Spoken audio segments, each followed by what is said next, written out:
Apocalipse capítulo 2, está escrito assim: escreve ao anjo da igreja que está em Éfeso. Isto diz aquele que tem na sua destra as 7 estrelas, que anda no meio dos 7 castiçais de ouro. Eu sei as tuas obras e o teu trabalho e a tua paciência, e que não podes sofrer os maus, e pusestes à prova os que dizem ser apóstolos e o não são, e os que não são, e tu os achastes mentirosos, e sofrestes e tens paciência, e trabalhastes pelo meu nome e não te cansastes. Tenho, porém, contra ti que deixastes o teu primeiro amor. Lembra-te, pois, de onde caístes, arrepende-te e pratica as primeiras obras.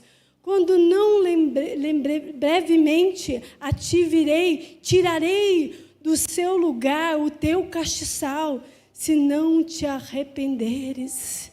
Tens, porém, isto, que aborrecestes as obras dos nicolaítas, as quais eu também aborreço.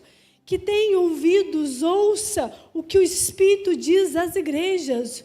Ao que vencer, dar-lhe-eis o comer da árvore da vida, que está no meio do paraíso de Deus. Aleluias! Glória a Deus! Diga isso para o seu irmão. Aleluias! Glória a Deus! Quando nós tratamos a palavra grega, Apocalipse, ele leva a um entendimento, na língua portuguesa, Apocalipse. Apocalipse significa revelação. E agora, nesse culto de hoje, Cristo Jesus está revelando a uma igreja o amor dele. O amor ao qual ele mesmo menciona lá aos seus discípulos, quando ele fala do tempo do fim. Quando ele relata que o amor de muitos se esfriaria, ele não está falando do mundo. Ele não está dizendo para pessoas lá de fora que o amor delas se esfriariam. Parem com isso. Porque quando nós lemos no Novo Testamento algumas palavras para amor, o Novo Testamento ele traz uma questão muito interessante. Só existe citado nas cartas paulinas o amor filéu e o amor ágape. E nesse contexto, Jesus está falando sobre o amor ágape.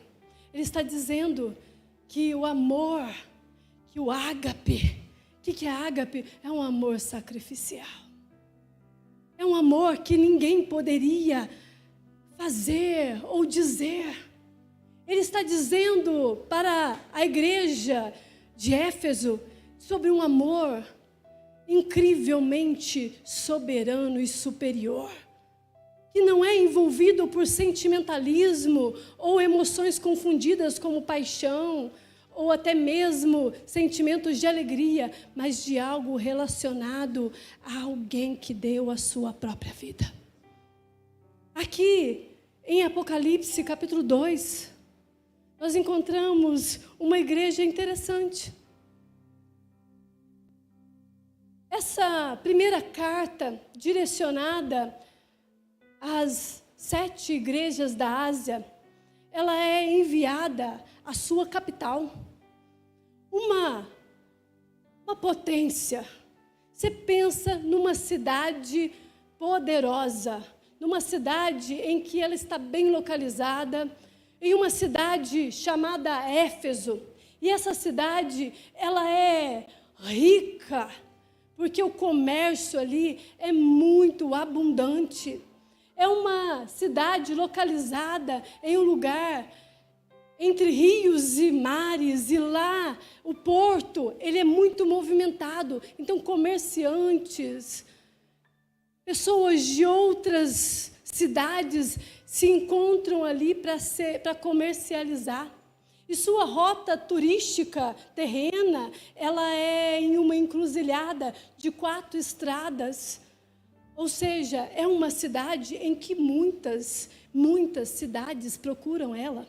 É uma capital, uma cidade extremamente visitada, uma cidade extremamente comerciante, uma cidade com grandes coisas acontecendo. É um dia movimentado, e movimenta, dia após outro, muito movimento, muita gente. E por conta disto, o povo ficou um pouquinho mais atualizado na sua cultura, no seu estilo de vida. Por quê? Eles pegavam os hábitos dos visitantes. Eles pegavam o modo de viver daqueles que passavam por ali. E alguns deles passavam para ficar. Então, Éfeso é uma cidade muito visitada. É uma cidade extremamente visitada. Ela é uma cidade que nela havia liberdade de Roma. Eles não estavam cativos de Roma, ou seja, ninguém imperava lá. Ou seja, Éfeso não estava sobre o domínio dos romanos. A escravidão dos romanos não estava sobre eles, porque eles conseguiram a sua própria liberdade. Também foi um centro de maior paganismo que existiu. Ali havia a sétima, vamos falar assim, uma estátua maravilhosa, um ambiente maravilhoso. Ali ficava a sétima maravilha do mundo antigo. Havia ali naquele ambiente um templo chamado Templo de Diana, uma deusa de Éfeso.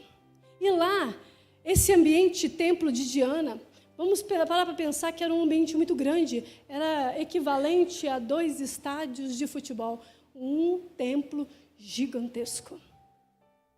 E era um lugar ao qual os visitantes da cidade gostavam de ir, porque era o centro do paganismo.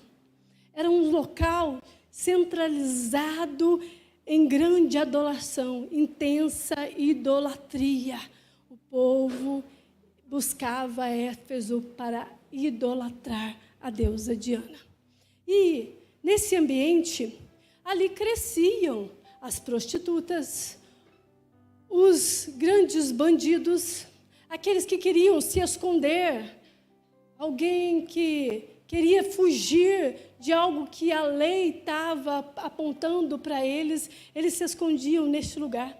Então, dentro do templo de Diana havia grande prostituição, havia grande bebedices e um crescimento gigantesco de orgias. Era um ambiente extremamente horrível. Numa cidade como esta, na sua 3ª viagem missionária, Paulo vai. Jesus escolhe Éfeso. Jesus escolhe uma cidade como Éfeso, o centro da idolatria, rica em seu comércio.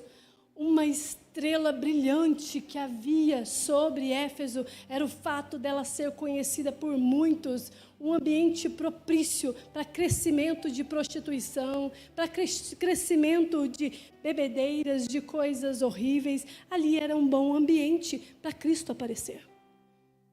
E na sua 3ª viagem missionária, nós encontramos Paulo indo para lá. E ele permanece nessa cidade por 3 anos. E ali ele implanta a igreja interessada, a igreja de Éfeso. E pensa, ali se tornou o centro missionário.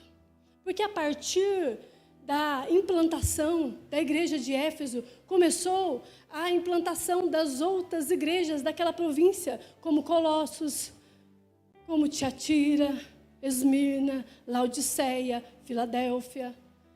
As igrejas ao qual foram endereçadas algumas cartas. E esse ambiente propício para o evangelho também é um ambiente muito vulnerável e ruim, ao qual os cristãos estavam ali.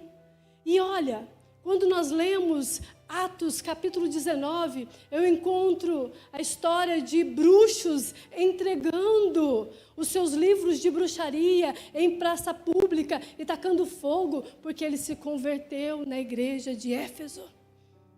Eu vi nas histórias de Atos, quando Paulo fala sobre essa igreja, ele está dizendo: pessoas estão se convertendo a Cristo Jesus, pessoas estão encontrando o Evangelho, porque Cristo escolheu a cidade de Éfeso. Ah, querida igreja, isso é lindo, isso é maravilhoso, isso é incrível. Deus planta a sua igreja nessa cidade. E dali começa o surgimento das outras igrejas. Algo extraordinário acontece nessa cidade. A salvação alcança Éfeso. A salvação alcança Éfeso. Depois que Paulo sai da cidade de Éfeso em direção a uma nova direção, ele é preso. E ele sendo preso ali em Jerusalém, sendo depois transferido para Cesareia, e ele fica ali por 2 anos preso. E depois desses 2 anos, ele fica preso em Roma, e ele escreve a carta a Éfeso, que é a carta do apóstolo Paulo para Éfeso. E lá ele traz alguns elogios para essa igreja. E aquela igreja para ele é rica em fé. Ele fala: vocês são fiéis. Vocês são fiéis. Efésios, ela é elogiada por apóstolo Paulo, que diz que a fé deles é robusta, que diz que o amor deles é puro. O apóstolo Paulo fala assim, que a esperança dos Efésios é uma esperança viva. Ele elogia a Éfeso, uma igreja marcada pelo amor. Uma igreja marcada por um amor bonito, um amor sólido, um amor puro, verdadeiro. Uma igreja realmente firmada no amor. Mais tarde, quando o apóstolo Paulo sai dali, ele coloca Timóteo. Timóteo se torna o pastor de Éfeso. Passado-se um tempo, quem se torna o pastor da igreja de Éfeso é o apóstolo João. Logo em seguida, ele estando na igreja de Éfeso, pastoreando, ele é levado ao exílio chamado Ilha de Patmos. Ele é exilado da sua igreja. Ele é exilado da igreja do amor. Ele é exilado da igreja da fé. Ele é exilado da igreja que tem nela a esperança viva. O apóstolo João, ele é levado à revelação dessa carta para a igreja ao qual ele foi deixado. Foi exilado, ele foi retirado dela.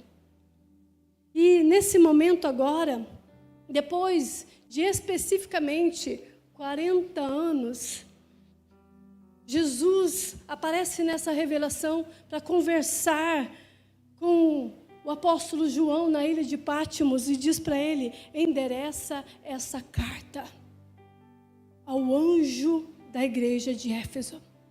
Quando fala anjo, aqui está dizendo mensageiro. Endereça para o mensageiro da igreja de Éfeso. A igreja de Éfeso ainda permanecia muito fiel. Nossa, elogios não faltou para ela. Ela permanecia ainda fiel na doutrina, fiel no envolvimento com a obra, fiel no trabalho com Deus, mas ela tinha perdido o primeiro amor. Havia algo que Jesus declara: vocês perderam o primeiro amor.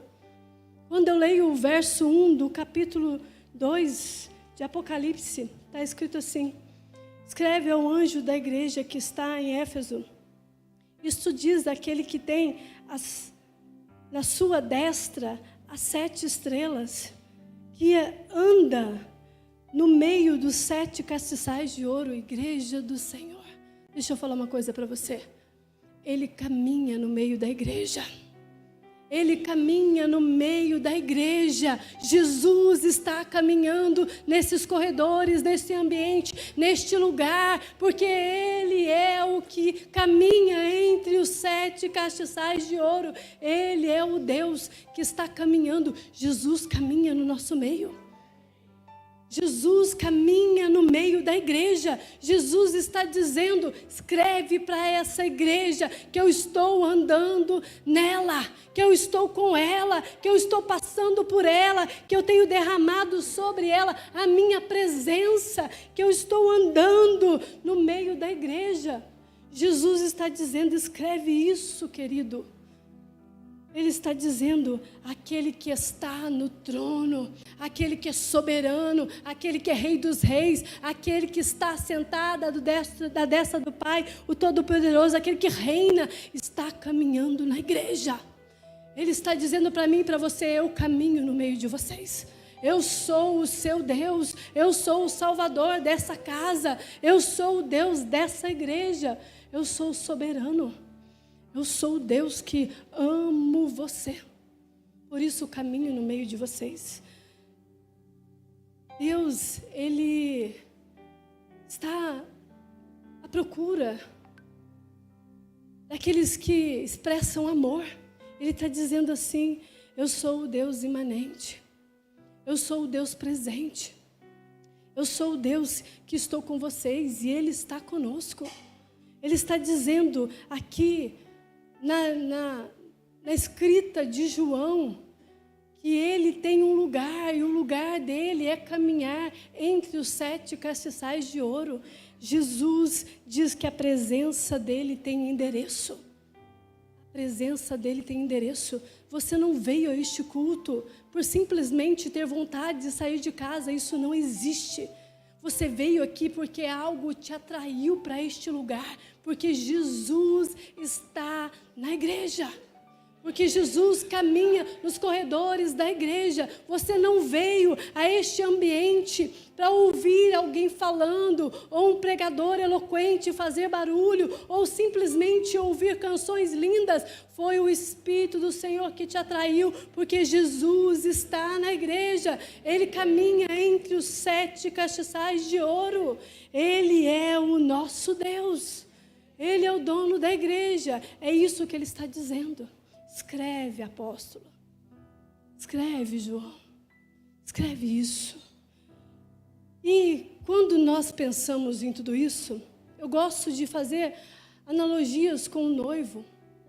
O noivo da igreja está presente para trazer segurança para ela. O noivo está presente para trazer segurança para a noiva, para dizer: vai ficar tudo bem, eu estou aqui.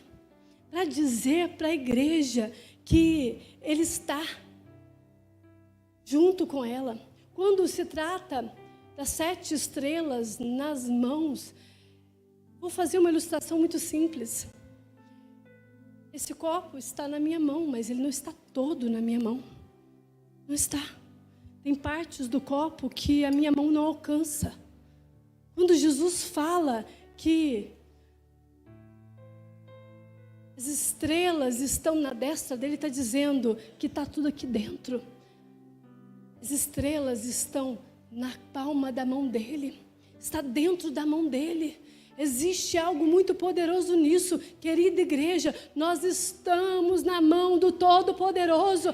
O nosso Deus tem cuidado de nós. Ele está conosco e a nossa segurança Ele caminha entre nós, mas nós estamos nas mãos dele. Nós estamos nas mãos dele. Ele é o nosso Senhor. Ele é aquele que cuida, que segura, que caminha, que está na igreja, trazendo à igreja a segurança que ela precisa. Então não vai dar tudo errado. Não vai dar. Não vai dar. E ele não perdeu o controle. Não perdoou. A sua vida está nas mãos de Jesus, igreja. As nossas vidas estão nas mãos de Jesus. Completamente dentro das mãos de Jesus. A nossa vida está em Jesus. Ninguém pode arrancar-nos das mãos de Jesus.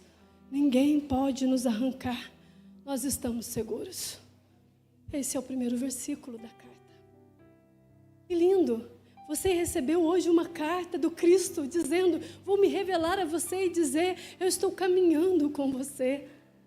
E o Cristo se revela mais profundo, em intimidade, e diz: vocês estão nas minhas mãos, vocês estão seguros comigo. A revelação de Cristo Jesus a nós é: vocês estão seguros.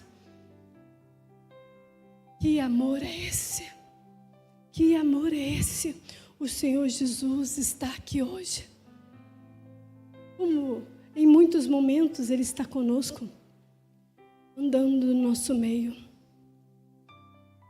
nos sondando, nos corrigindo, nos exortando, nos amando, nos levando a encontros com Ele, nos trazendo à memória algo que nós esquecemos, fazendo-nos promessas. Porque quando trata-se deste livro chamado Apocalipse, ele é o único livro profético do Novo Testamento. E essa profecia está sendo revelada a mim e a você. Está sendo revelada a nós, fazendo promessas de dias que virão, de coisas que acontecerão. E a mensagem do noivo à sua noiva contém alguns elogios, mas também contém um grave problema. O noivo está escrevendo para a igreja local daqui. Hoje eu vou chamar vocês de Éfeso. E eu me incluo nisso. O noivo está escrevendo alguns elogios para nós.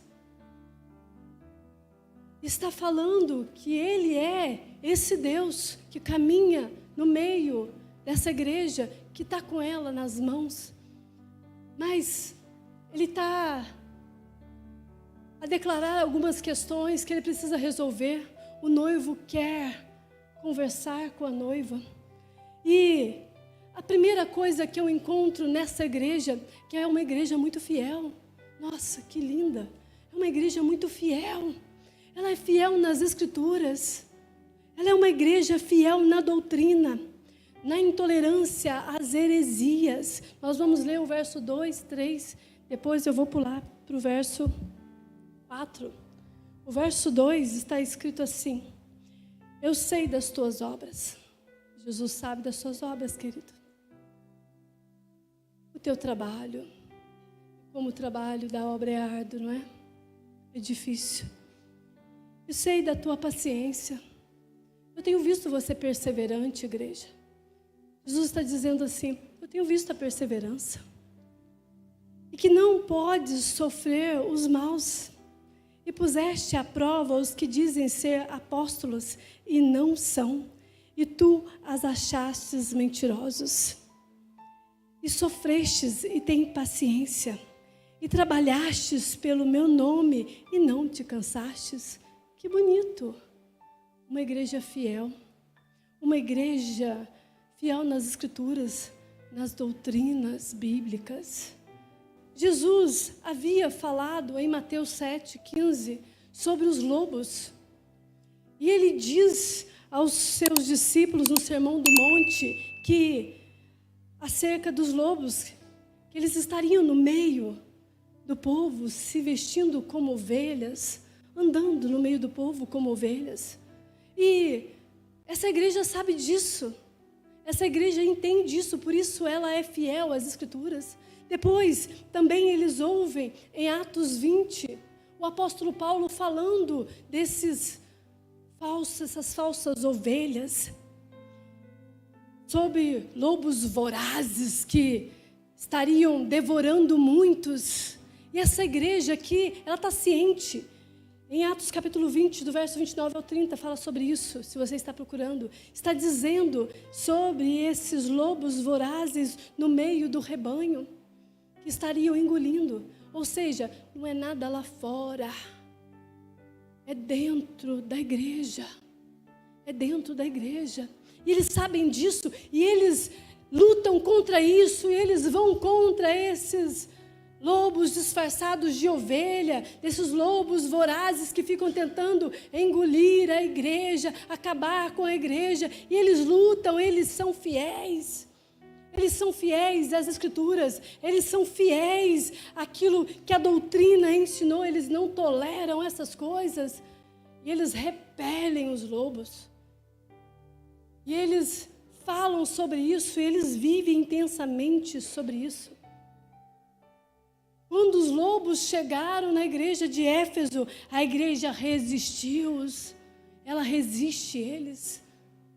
Nossa, que lindo isso, saber que essa igreja é tão fiel. Ela é fiel mesmo. Eles expulsam os falsos apóstolos, os falsos mestres, os falsos ensinos, as falsas doutrinas que estavam chegando ali naquela igreja. E a igreja, ela está resistindo. Isso é ótimo. Talvez nós estejamos assim. Isso é bom, isso não é ruim.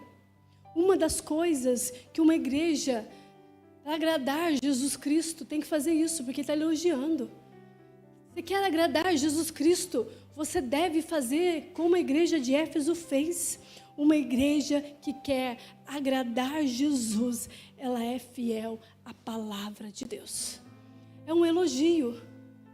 Então, se igreja, você, talvez para alguns vai ser correção, mas para outros eu já sabia disso. Eu tenho lutado contra os falsos profetas, os falsos ensinos, a falsa doutrina da igreja. Mas para alguns eu quero despertá-los a dizer: você quer agradar Jesus Cristo, receber elogios de Jesus Cristo, você tem que tomar essa posição de lutar contra esses lobos vorazes que têm tentado matar a igreja, destruir a igreja. Não negocie a verdade. Não negocie, não abre mão das Escrituras. Não abra mão das Escrituras. Não abra mão da tua fidelidade às sagradas Escrituras, à sã doutrina. E eu não estou falando de doutrina que o povo entende errado, que é costumes locais. Eu estou falando da sã doutrina. Sã doutrina é aquilo que a palavra de Deus diz, aquilo que fala a respeito das Escrituras sagradas. Não abandone a doutrina do Evangelho.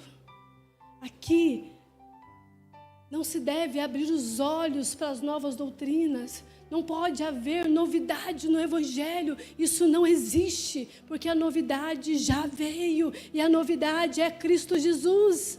É Ele a revelação da novidade, e a revelação de Cristo Jesus hoje é: eu sou aquele que caminho entre os 7 castiçais de ouro, e eu estou com as 7 estrelas na minha mão. Eu estou aqui para fortalecê-los, para ajudá-los, para vocês não negarem a fé. Permaneçam fiéis. Está dizendo: permaneçam fiéis. Eu estou gostando disso. Vocês têm sido fiéis. Vocês têm pautado a vida de vocês nas Sagradas Escrituras. Que elogio lindo que a igreja recebe. Que elogio maravilhoso. A igreja de Éfeso é uma igreja que ela tem discernimento espiritual. Uma igreja com discernimento espiritual.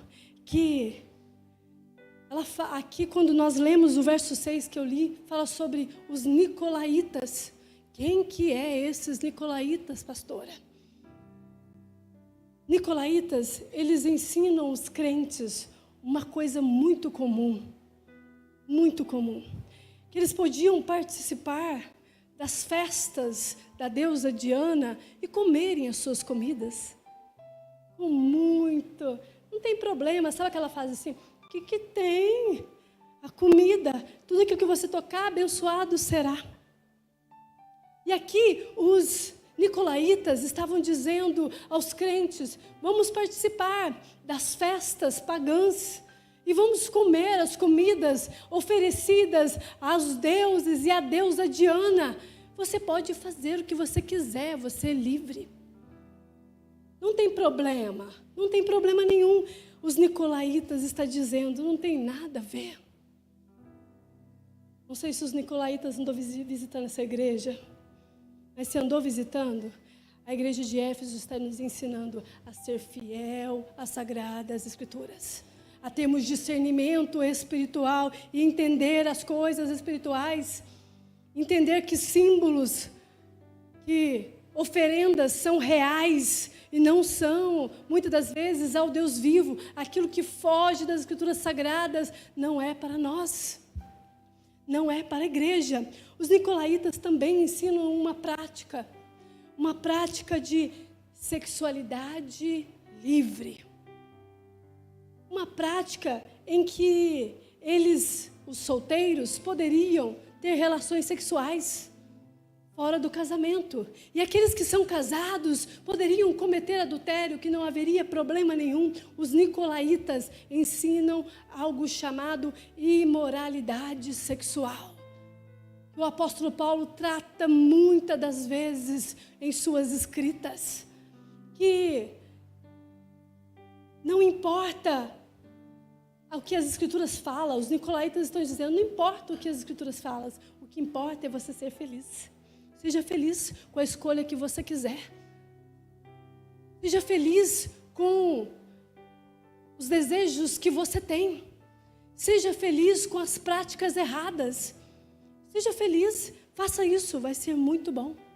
Os nicolaítas estavam ensinando práticas sobre liberalidade sexual. Só que essa igreja aqui, ela repudia isso. Ela não tolera. E Jesus fala assim, vocês não toleram e eu também não. Vocês não toleram as práticas dos nicolaítas e eu também não. E o meu elogio é, parabéns, Éfeso. Parabéns, igreja de Éfeso. Os nicolaítas induziam o povo à promiscuidade, a viver uma vida de imoralidade sexual, a serem promíscuos, a serem imorais, a viverem uma vida devassa, a viverem uma vida contrária à vontade de Deus para eles. Eles incentivavam a uma vida sem limites. Uma vida sem limites. Esta igreja, diante desse cerco, essa queda moral, ela tem o discernimento. E ela entende que tudo aquilo é ruim. E ela diz assim, nós odiamos isso e queremos uma vida com Deus. Querida igreja, nós devemos posicionar como Éfeso e dizer, nós não queremos viver assim. Nós odiamos isso. Eu quero ter uma vida com Deus. Eu prefiro viver uma vida com Deus. Eu prefiro ter paz com Deus. Eu prefiro viver a vontade do meu Deus do que as minhas vontades. Jesus elogia essa postura. Jesus elogia. Quantas vezes nós fazemos concessão das doutrinas? Quantas vezes nós fazemos isso? Quer agradar Jesus, igreja? Faça como eles, mantenham-se íntegros às Escrituras Sagradas. Se quer agradar Jesus, mantenha-se íntegro. Não podemos crescer desse jeito. Não dá. Não dá para crescer, porque isso paralisa. Isso não desenvolve. Não podemos acrescentar nada nas Escrituras e nem tirar nada das Escrituras. Se os nicolaítas, eles acrescentavam algo das Escrituras e retiravam algo das Escrituras, havia algo errado. E Éfeso entende. E Jesus elogia. Jesus elogia essa igreja. Jesus elogia a fidelidade doutrinária. Jesus elogia também as obras. Éfeso era rica em obras. Pensa numa igreja que fazia e acontecia. Essa igreja era boa na obra, diáconos alinhados, trazendo para o tempo de hoje. Intercessores voltados para a oração. O ministério de acolhimento, de recepção da igreja era exemplar. o ensino das escolas bíblicas impecáveis, os cultos eram extremamente impecáveis, a obra social funcionava muito bem, o povo era dado à obra, fazia com muita inteireza e vivia intensamente. Jesus elogia dizendo: nossa, essa dinâmica dessa igreja é bonita. Jesus fala a respeito dessa igreja que botava a mão na massa. É para nós fazermos isso, vamos lá fazer. O pastor chamou para isso, vamos fazer. E trabalhava, e que trabalhava. Estava cansada, mas estava lá trabalhando. Vinha culto após culto, uma igreja muito elogiada, completamente envolvida com a obra de Deus. Uma igreja envolvida com a obra de Deus, e Jesus elogia ela. Jesus elogia. Você quer agradar Jesus, igreja? Você quer agradar Jesus, igreja de Alfenas? Nós precisamos sair dos nossos muros. Nós precisamos romper aquilo que nós achamos que é bom para nós e começarmos a pensar em cumprir a vontade de Deus, independente de eu gostar ou não. Independente de eu gostar ou não. Jesus elogia Éfeso pela sua permanência no ministério. Não desistir. Não desistir por causa de sofrimentos e dores. Ela também é elogiada porque ela fica firme nas tribulações. É uma igreja que passa por tribulação, por perseguição e não desiste. E não desiste. Uma igreja elogiada por Jesus, porque os crentes daquela igreja estavam sendo provados por causa de Jesus Cristo. Por causa de estar em Jesus Cristo, por causa de servirem excelentemente a população de Éfeso. Eles estavam sendo perseguidos porque eles declaravam o nome de Jesus e serviam a obra com inteireza, e eles não se preocupavam com a perseguição. Eles não estavam preocupados com isso, permaneceram firmes, e muito firmes. Ia lá em Éfeso um culto ao imperador, que muitas das cidades da província vinham cultuar o culto do imperador. E era muito popular, então todo mundo ia lá. Os crentes, eles estavam sendo perseguidos por isso, e muitos deles estavam sendo presos, como João foi. Muitos deles estavam morrendo, por conta, do evangelho sendo anunciado, por conta deles não se misturarem à adoração do imperador daquela época. E eles permaneceram em meio a essa perseguição. A igreja de Éfeso não abriu mão de andar com Deus. Não abriu mão de andar com Deus. Igreja, você precisa erguer a sua voz e não abrir mão de dizer que você crê em Jesus Cristo. Às vezes nós negamos Jesus por tão pequeninas coisas. Por tão pequenininhas coisas. Negamos Jesus por conta de que estão dizendo que nós não estamos fazendo para os homens. Muitas das vezes nós esquecemos de fazer a obra em nome de Cristo Jesus. E Jesus está aqui nos apontando que o mundo muitas das vezes vai nos odiar. Eu vejo na igreja perseguida irmãos e irmãs não negando a sua fé, vendo esposas, filhos, parentes sendo mortos na frente deles, e eles não desistem do evangelho. Eles dizem: eu permanecerei, eu ficarei. Eu vou prosseguir. Sobre isso que a igreja de Éfeso vivia. Ela estava vivendo desse jeito. Ela estava dizendo assim: nós permaneceremos firmes. Nós permaneceremos firmes até o fim.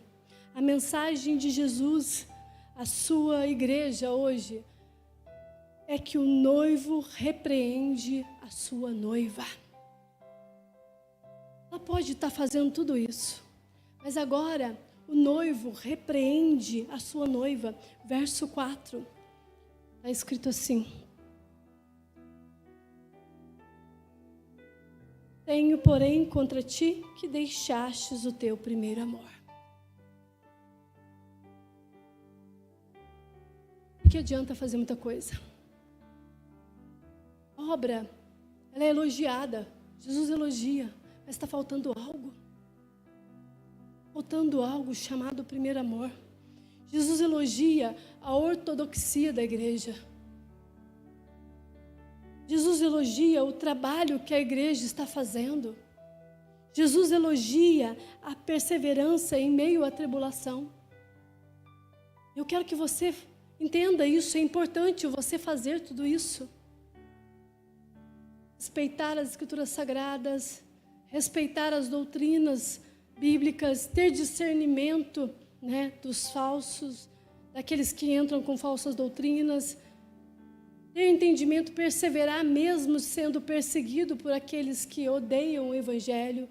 Estou dizendo para você que isso elogio de Jesus, é muito bom, é excelente.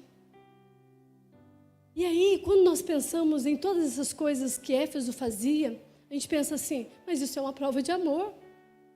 Não é uma prova de amor? Você fazer tudo isso? Uma prova de amor, parece que ficou meio confuso. E ele está dizendo, algo eu tenho contra ti, que deixastes o primeiro amor. Todas essas coisas realmente é prova de amor.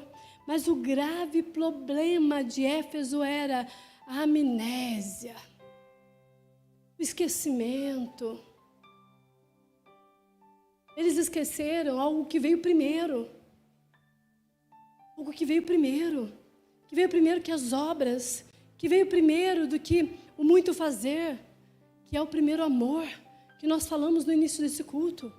O amor genuíno, que queima o coração, que dá desespero, que dá vontade de vir no culto sempre, que dá vontade de ir visitar um irmão, impor as mãos na cabeça dele e dizer, Jesus Cristo te ama. Assim como ele morreu na cruz, ressuscitou ao terceiro dia, e eu entendi isso, eu quero que você entenda, é sobre esse amor, é sobre esse primeiro amor que faltava na igreja de Éfeso, uma igreja rica em obras e pobre em amor. Pobre em amor. Com o tempo, com o passar dos anos, igreja, nós entramos em um piloto automático. E ficamos no piloto automático. Eu vou vir cumprir uma escala, eu vou vir fazer isso, eu vou vir no culto de quinta-feira, porque o pastor fica lá, por que vocês não estão vindo na quinta-feira? Eu vou vir aos domingos e parar de faltar todos os domingos, porque me é cobrado nos grupos que eu tenho faltado. A igreja de Éfeso defendia a fé, trabalhava com muito zelo. É bonito ver o zelo. Ela mantinha uma boa posição. Uma igreja com uma boa posição. Se olhava a casca dela, linda. Nossa, que beleza. Assim como a cidade. Assim como a cidade. Tinha recursos, tinha tudo, uma riqueza inigualável. Trabalho, a obra não faltava. Mas de repente, eles estão fazendo tudo isso. Estão fazendo tudo isso, mas com um coração muito frio. Um coração muito frio. Eles estavam substituindo o Senhor da obra. Eles estavam amando mais a obra do que o Senhor da obra. Eles estavam fazendo não pelo Senhor, não por Ele, mas porque a obra estava funcionando, mas porque as coisas estavam sendo funcionantes. Querida igreja, eu quero que nessa noite você olhe para dentro do seu coração. Eu quero que você olhe dentro de você. Eu quero que você coloque os seus olhos para dentro do seu coração. Como é que ele está? Como ele está? Como está seu coração? O amor de Deus derramado no coração dos seus filhos não baseia em desempenho. Para de fazer isso. Não baseia em zelo religioso. Não baseia nisso. O amor derramado no coração dos filhos de Deus, dos filhos de Jesus Cristo, Senhor, os filhos de Deus Pai, não se baseia em conhecer letra, porque ela em si tem o seu fim. A vontade é melhor do que tomar a decisão da parte do Senhor. Você não tem capacidade de diagnosticar a falta que há em você. E que falta em você? Aqui Jesus está dizendo à igreja de Éfeso: tenho muitos elogios para vocês. E são muito bons na obra. Mas está faltando algo. No coração de vocês está faltando amor.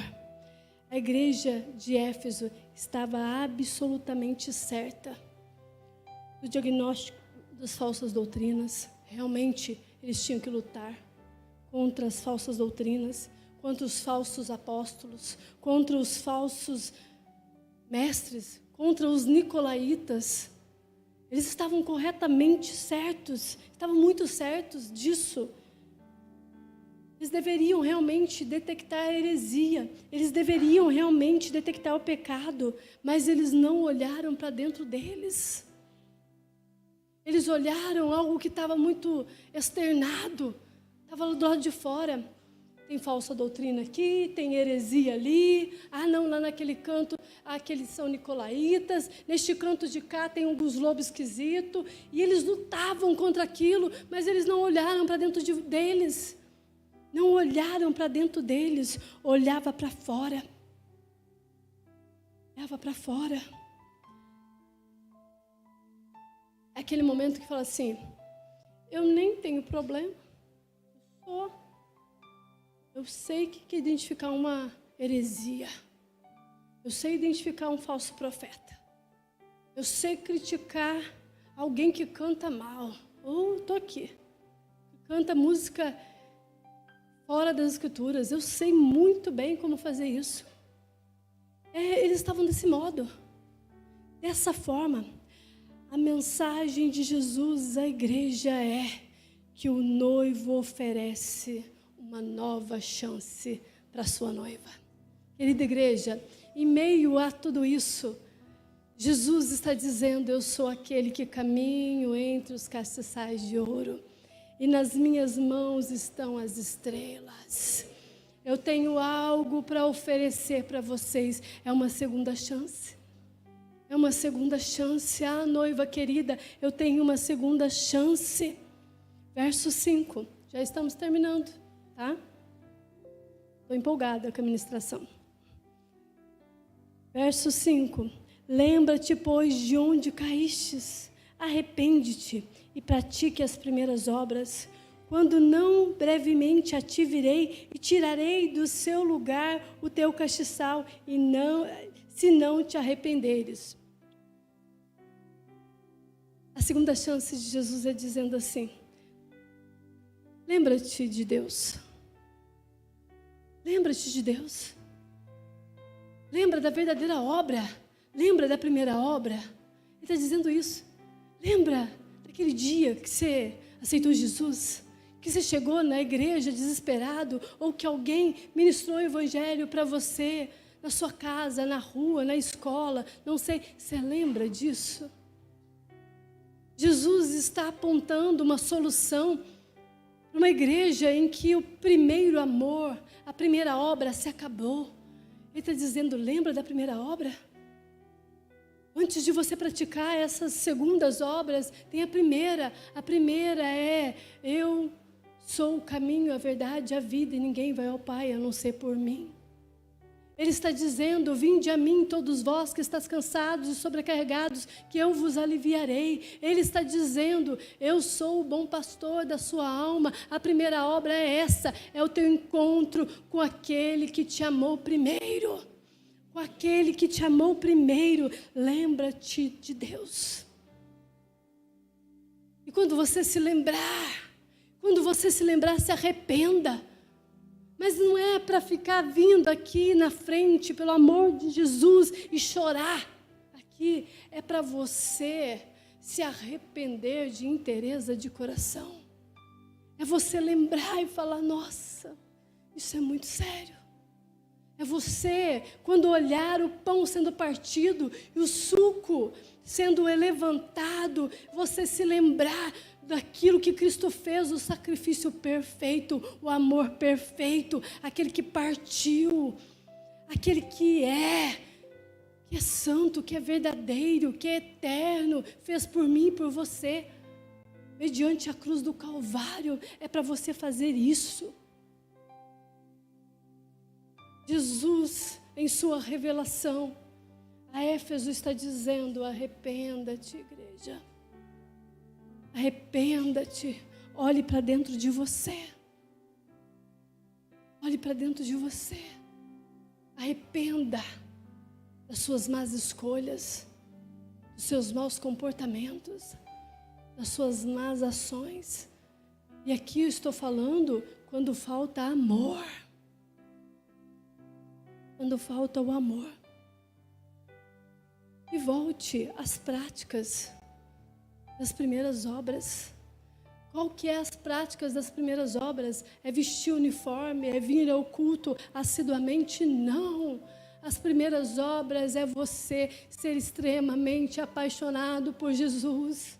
É você acordar pelas manhãs, olhar para o céu e falar, glorioso é o meu Deus que me deu a oportunidade de viver mais um dia.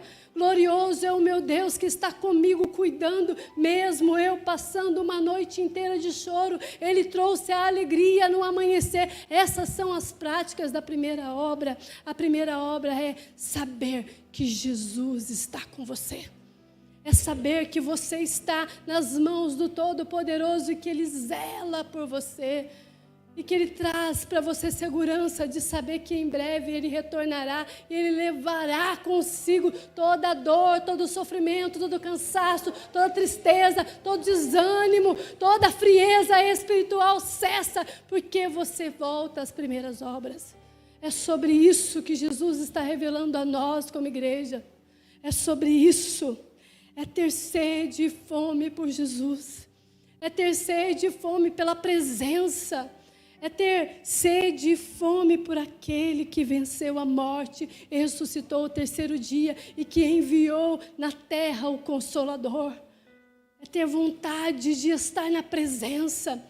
É ter vontade de orar, mas com o coração queimando, queimando, queimando, mesmo que as coisas não estejam boas. Mesmo que pareça estar tudo ruim, é você olhar e ver que a segunda obra, ela vem depois da primeira. Jesus está dizendo, estou dando uma chance para você, igreja. E a chance é essa. É você tremer o coração ao ouvir as pessoas dizerem, vamos à casa do Senhor. É você incendiar teu coração com brilho, com a esperança e dizer, nós vamos à casa do Senhor, celebrar a presença dEle, mesmo estando cansados, mesmo estando com a semana puxada, com os dias difíceis, com a bagunça que está a minha família. Eu amo o Senhor. Deus sabe o quanto você tem sido um bom servo, tem sido alguém que defende as Escrituras, tem sido alguém que cuida bem daquilo que Ele ensinou. Ele sabe que você tem sido perseverante, Ele sabe.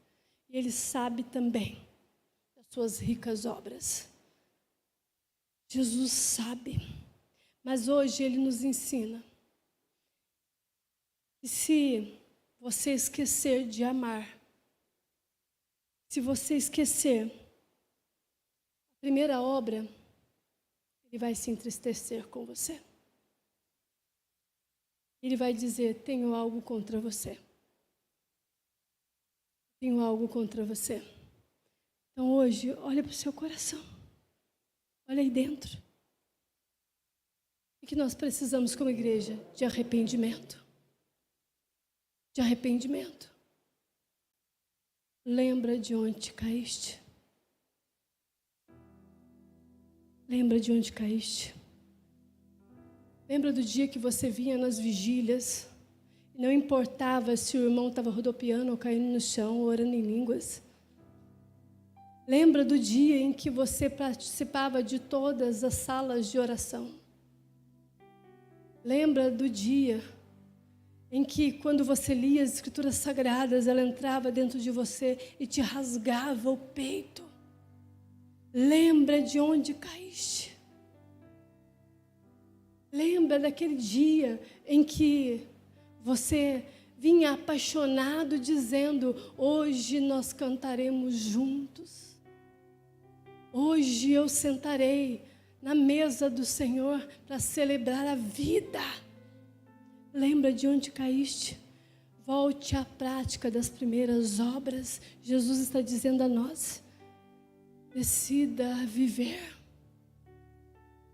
Quando ele fala, volte às práticas das primeiras obras, ele está dizendo, receba a vida, que você perdeu a vida. Onde você esqueceu da vida? Onde você esqueceu que eu juntei os ossos secos? Aonde foi que você esqueceu que eu sou o Espírito que sopra fôlego em você? Ele está dizendo isso. Nós precisamos amar a vinda de Jesus. Nós precisamos amar a vinda de Jesus. Porque quando eu lembro, eu trago à minha memória o amor derramado na cruz do Calvário, automaticamente eu vou a um pensamento que Ele voltará. Que Ele está voltando para me buscar. Que Ele está retornando para ter um encontro com a noiva. O noivo quer encontrar a noiva. E esse tem que ser o desejo nosso. Nós devemos ter desejo de encontrar o noivo.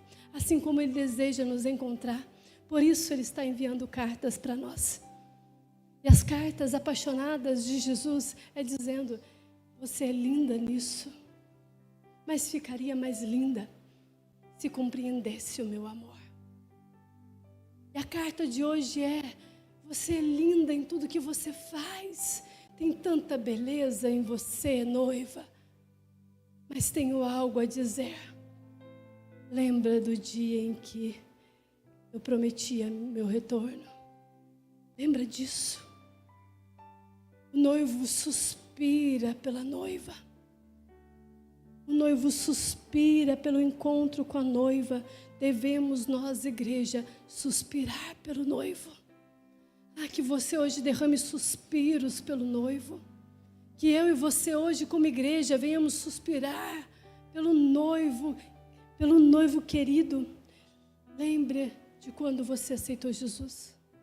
Mas também lembra que depois de você aceitá-lo, Ele revela o seu retorno. Ele revela o encontro que Ele terá com você. Ele revela algo maior. Tivemos um primeiro encontro, agora nós vamos ter o segundo encontro. Reviva a tua paixão inicial, igreja. O segredo é, reviva a tua paixão inicial. Quando você realmente amava Jesus. Quando você realmente entregou o seu coração em amor por Jesus. Sabe aquele suspiro, aquele friozinho na barriga quando a gente está apaixonado? Todo mundo já ficou apaixonado aqui, para de gracinha. Sabe dá até um arrepio, um negócio assim, é isso.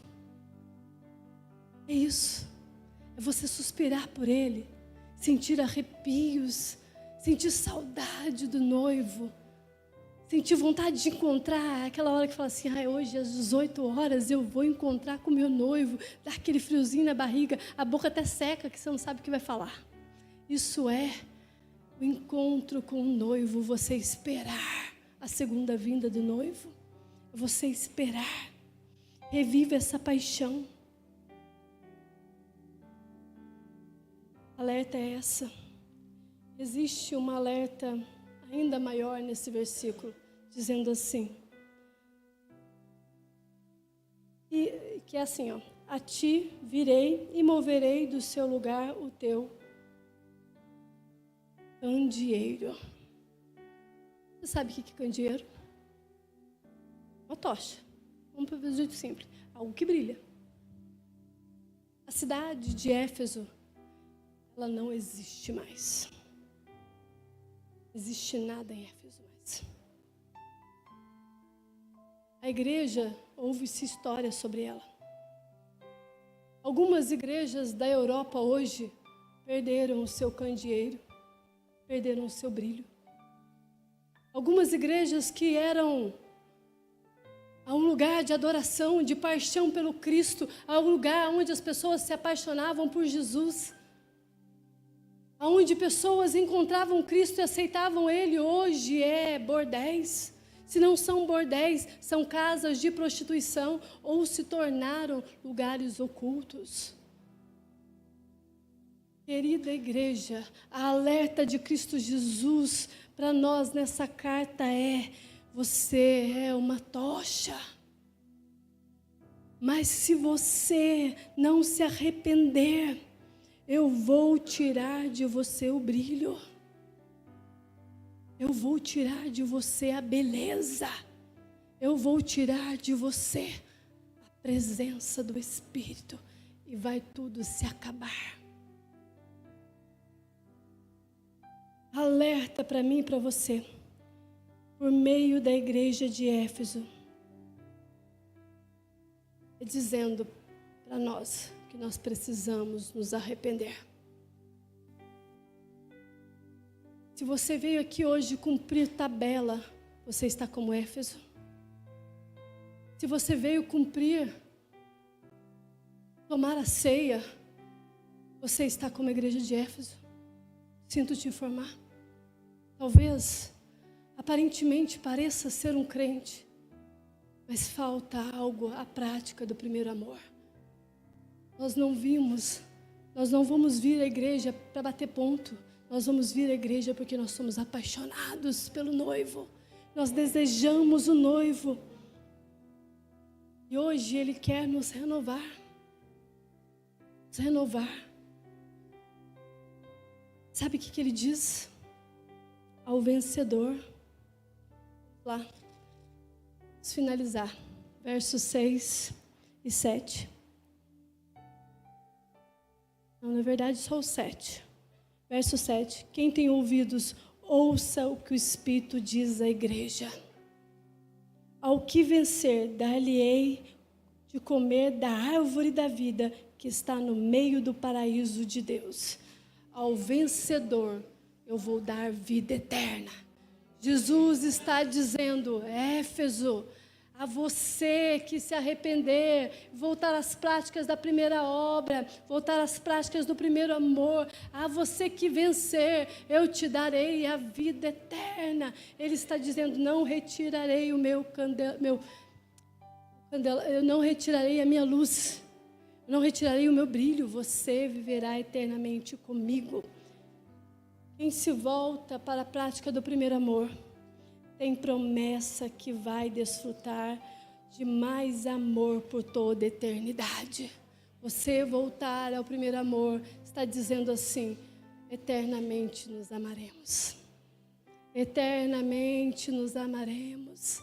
Isso é lindo. A carta à igreja de Éfeso está colocando eu e você em um lugar muito importante de noiva amada, de noiva querida. Quem tem ouvidos, ouça o que o Espírito diz às igrejas.